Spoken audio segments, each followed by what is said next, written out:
Hi, this is Peyton with Girls Gone Right, and welcome back to the channel. If you have not already hit the subscribe button, go ahead and hit it below. And if you want to go above and beyond, there is a Patreon linked in the description. So we are going back to Hoe Math reactions. You guys are such a fan of the Hoe Math channel. And one of these subscribers actually commented below on a video a while ago, which got me watching it. And I absolutely love how he explains his theories.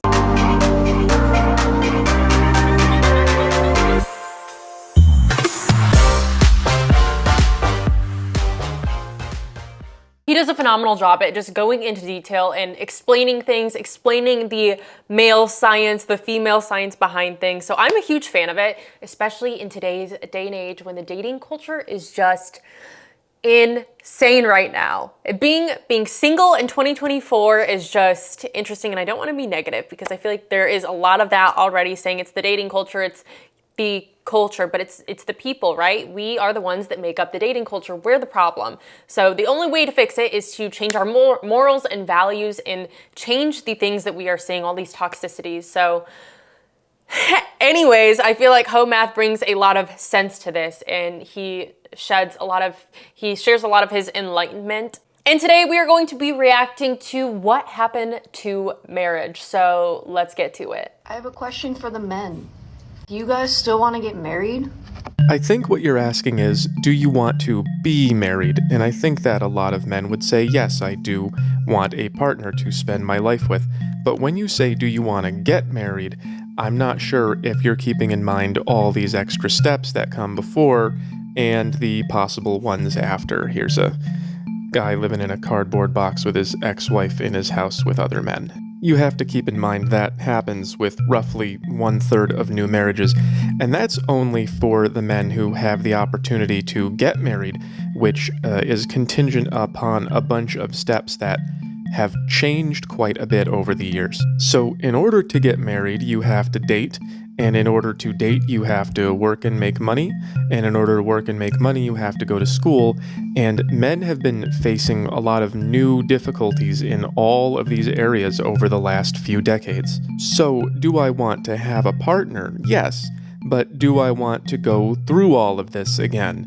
Not right now. So you want to get married, you have to date, you want to date, you have to work, you want to work, you have to go to school. This is where a lot of male problems begin. I'm not saying that schoolgirls have it easy, but the last few decades, schoolboys have been treated like they are defective. Wow, the power of women. In 3rd grade, I used to finish my work before the other kids, and I would get up and move around, and they told me that was not okay, so they medicated me. When I got a little older, the other boys would start fights, and I went to the authorities to do the right thing, and they punished both of us.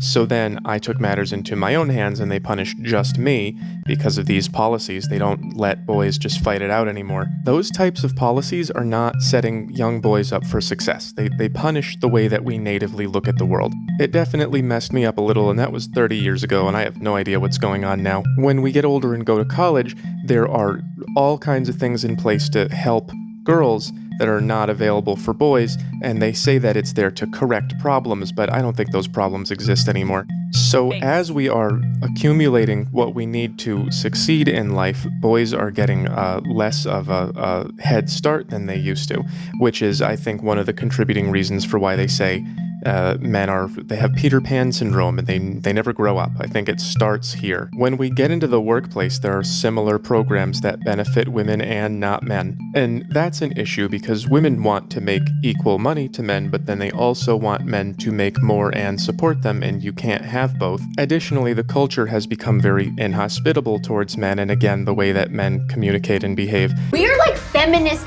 heroes right now.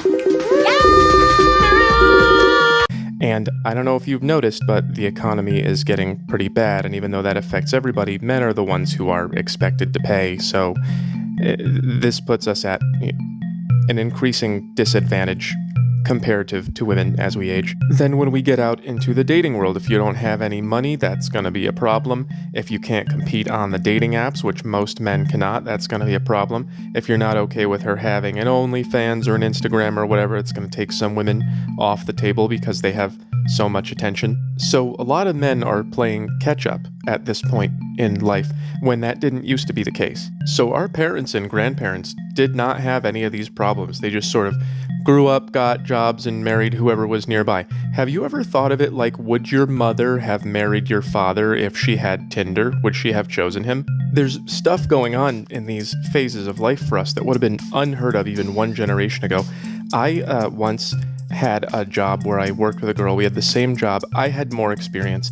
We had layoffs, and later she matched with me on Bumble and came to hook up. And I said, would you like to continue doing this? And she told me that I didn't have my life together enough. We were living in the same place, in the same job market, and we came from the same job, and I had more experience. And she was getting $120K a year to do some like women's leadership job or something, and I was driving for Uber. So, I think a lot of people are really underestimating how much easier this makes things. So then if you can actually get to this point, you as a man, you have to take everything that you've managed to put together over the course of your life and put it all on the table for someone who is probably not doing the same. Even though women are not having a hard time in the workplace, men are still generally expected to provide, while women generally keep more of their money for themselves. We've all heard, my money is my money, his money is my money. I found this great little video about that. But I just have a quick question. My husband won't see all of my accounts, right? I have like 8 different bank accounts, but my husband only knows about 2 of them. I've just been secretly saving for years in case I ever need to. No, say no more. I don't need to see those statements, so as far as I'm concerned, they don't exist. Yeah, so I don't love the idea that my wife might be hiding money. Of course, I'm not allowed to do that. All of my money has to be on the table, and there's about a 1/3 chance that you're going to be taking it to party with other dudes in the house that I bought for you. Divorce laws have changed too. You used to need a really good reason to get divorced, but now it can happen just because someone is not happy. They even write songs about it. Check this out. I have to mute it for copyright. I'll read it to you. Might be the only guy who didn't send me hearted eyes in reply to my latest story. We work well on paper, we don't argue, we don't fight, but lighting scented candles just won't relight up our fire. And right there she goes, ah. It ain't that bad, it's just not what I wanted, don't want to live this life half-hearted. Hang on, here it comes. I want fireworks and flames, don't want safe, tame, practical. That ain't enough, that ain't love. This is the squircle of unconsciousness. It represents how people don't know how relationships work, and so they think the relationship is going to go like this, and then it turns a corner. I think she's at the dissatisfied part. You can't have everything is exciting all the time. Good choices are boring. I'm ready to party with. No relationships are going to be fun the whole time. They're all going to have spots where there's no fire. But she don't want safe, tame, practical. That ain't enough. That's not even love. Look how passionate she is about dumping her husband. That's real, I can spot a faker. And she even sings about other men giving her googly eyes on her Instagram stories. So this girl is what I would call an excitement chaser. She starts out her new relationships excited, and over time gets bored when they're not chaotic, and then by the time we notice she's bored, she's already got a new guy lined up, and this has pretty nasty effects on us. So your relationship satisfaction is going to change over time, but your stability is not supposed to. That's what marriage is. That's what it's for. Even when you start feeling like things are not as fun, you have to remember that commitments are what gets you through the swings. I actually have a little theory that this takes about a year. Obviously, we get up and go to sleep with the sun, and women have changes in their hormones and emotions with the moon, and I think that a year is the amount of time that it takes to find somebody and have that strong emotional connection, get pregnant, and have a child. It's about 1 year altogether. And this girl is making a spiritual experience out of a biological process, and she's allowed to end the marriage over it.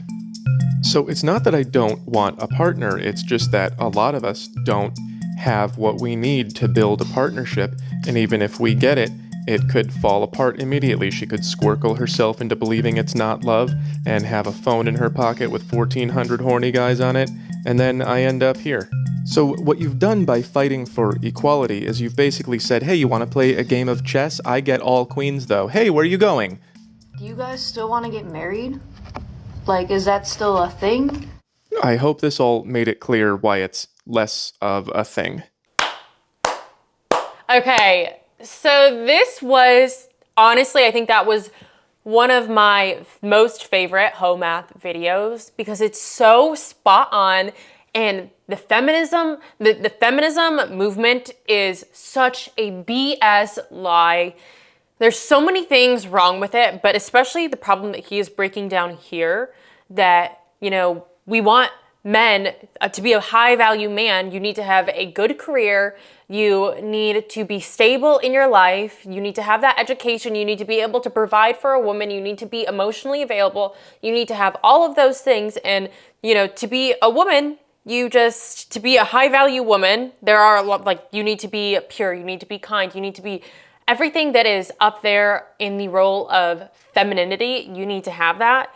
But for men, it's harder to attain all of that, especially because all of these obstacles that we created, like he's saying, like the cancel culture, it is when you're in school that women have it a little easier. Men have to deal with all of these other things, and especially in the workplace, like the diversity, equity, and inclusion. We want more women working in higher position roles because we need that so companies can get money back and they get a thumbs up from the DEI. So all of these things are happening simultaneously, but at the same time, women's standards have not changed. So all of this is happening.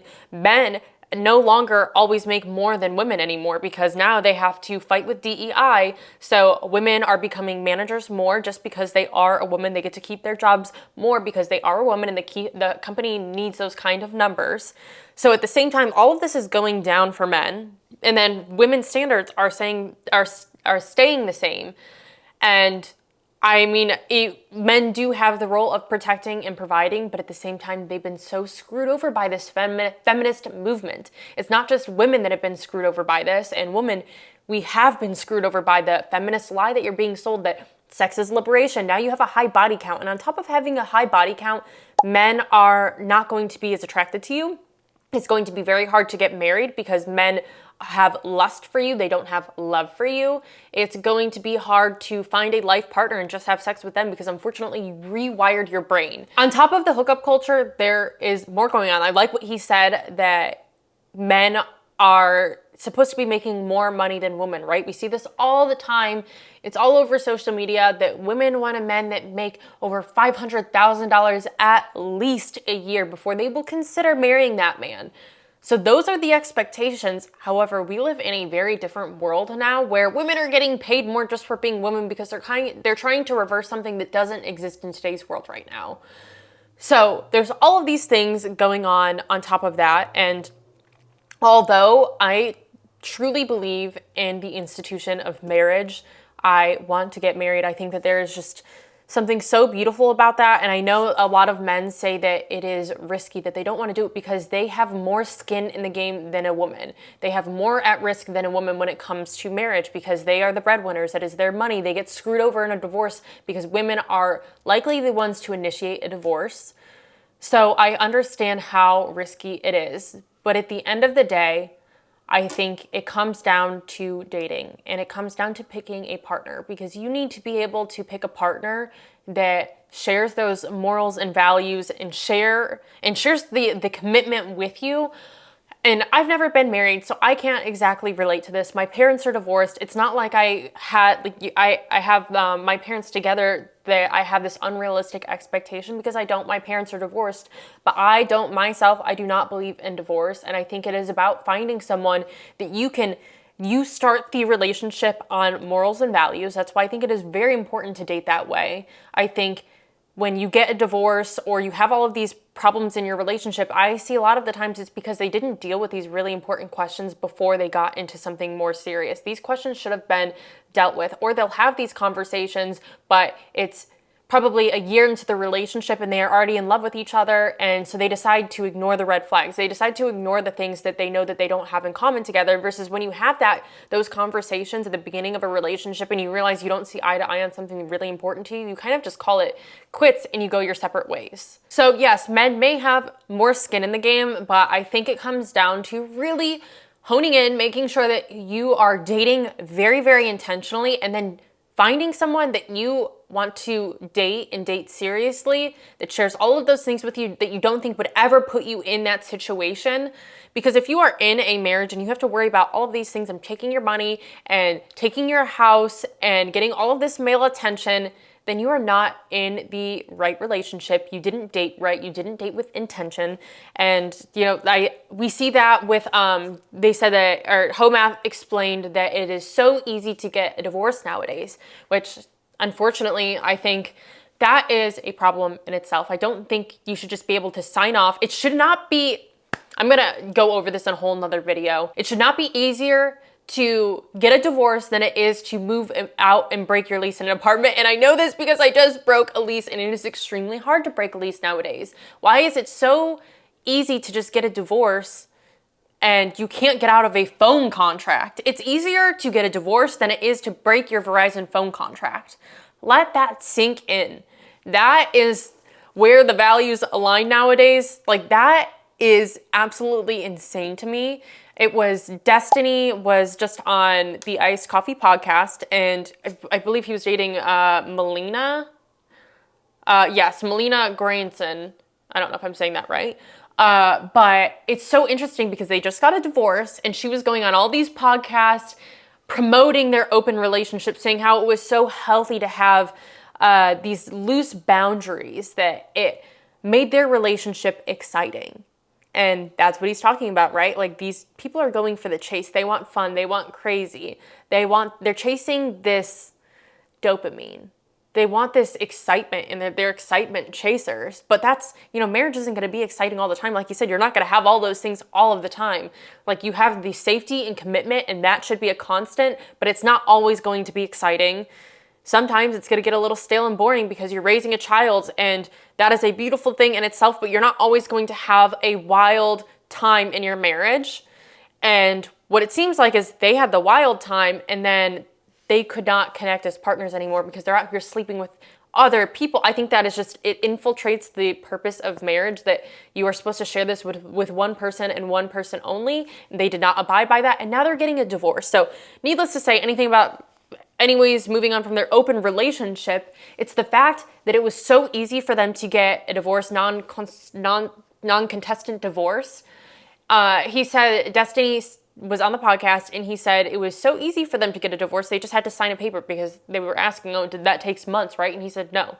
It was non-contestant. We both just signed, and it was done like that in a week. That is so crazy to me, that you can get a divorce so easily. It's something that you literally vow to spend the rest of your lives with each other, and then you can just sign off and contract over. If I walk into Verizon and I say, hey, I'd like to end this contract, here's this fee, this is what you have to do, pay all of this money, blah, blah, blah, then you get a divorce. Or you can divorce your phone company, I guess. It is so much harder to do that, and it's so easy to get a divorce, which blows my mind. I do think that there should be obstacles. North Carolina has really different divorce laws here. I'm pretty sure, you know, it might have changed, and I think that you have to be separated for a year before you get a divorce. Sometimes you have to go to like counseling, couple therapy for a certain amount of time before you can actually go to divorce court. It should not be so easy for a woman to just be like, oh, well, there's no spark anymore, there's no flame. I think Kelsey Ballerini is the perfect example of this, because she said that, what was it? Like, she made a whole album, Just Married. That was like the anthem to like, oh, just married, to like, oh, great, now we're just married. There was an interview, and she said that there was no more glitter. And they were married for a couple years. And I think she said that they were together since she was in her early 20s. You've been with someone for almost a decade at this point. There's not always going to be glitter all of the time. And I think that's what people need to understand. Life is not always sunshine and rainbows.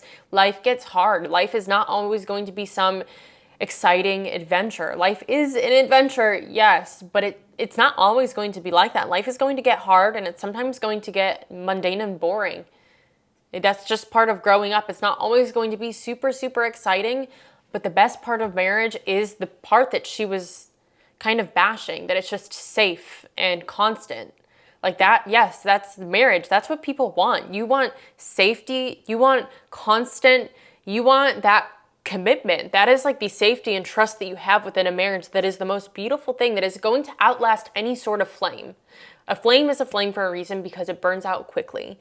It's like the slow burn that is desirable. I think that's the long-lasting thing people don't want anymore because it's not as fun. Like, oh, great, I want something right now. It's that instant gratification. I want that hit of dopamine right now, and I don't want to build something that's going to last a lifetime because I can't even think that far ahead. I just want it right now because everyone has a very short attention span, and no one can think that far into the future anymore. But in reality, that is the best part of marriage, is having something long-lasting, not chasing a flame. That's not fun. They want all this male attention because it's so accessible, because the girls are on Instagram all the time and they're getting the swipe ups. And just because someone puts hard eyes on your story, that means absolutely nothing to a man that vowed to spend the rest of his life protecting and providing for you. Those hard eyes have nothing on that commitment. So I completely hear him. I think this is an extremely based and insightful way of looking at this problem, because I've not thought about it from this perspective. But yeah, it's freaking hard being a man. I think women have it the easiest right now. Being a woman, I feel like, honestly, I talked about this on Samuel Smiley's, he is the host of The Black Box, so go check him out. But I talked about this on his show, that women have it the easiest right now. Like, you can start a women-owned business and get, grants. It's so easy to do things as a woman. It's easier to become a manager, dare I say. It's easier to become a manager nowadays if you are a woman, because they are specifically hiring women for their diversity, equity, and inclusion, because they need more women in managerial positions in the workplace. So it's easier to get these positions as a woman. I feel like I have the upper hand to get things done because I'm over here. You can get promotions easily if you work at a Fortune 500 company if you're a woman. I can start a business and get grants easier than a man because I have a woman-owned business. There's no such thing as a man-owned business. They don't promote that. There's all these grants and sources for help for women-owned businesses only. And you can get more grants when you go back to school because you are just simply a woman for existing. So that we have all of these benefits for us. And yes, great, it's so easy being a woman. I feel like it's all of these struggles and qualms that we've had before are non-existent because they have all of these programs, same as, dare I say it, BLM.